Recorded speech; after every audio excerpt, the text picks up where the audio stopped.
விரல் மாறனைந்து மலர்வாடி சிந்த மிதவானில் இந்து வெயில் காய மிதவாடை வந்து தழல் போல ஒன்ற வினை மாதர் தந்தம் வசை கூற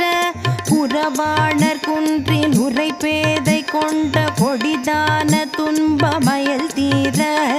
குளிர் மாலையின் கணனி மாலை தந்து குறை தீர வந்து உருகாயோ மரிமானுகந்த இறையோன் மகிழ்ந்து வழிபாடு தந்த மதியாள மலை மாவு சிந்த அலைவேலை என்ற வடிவேலெறிந்த அரிதீரா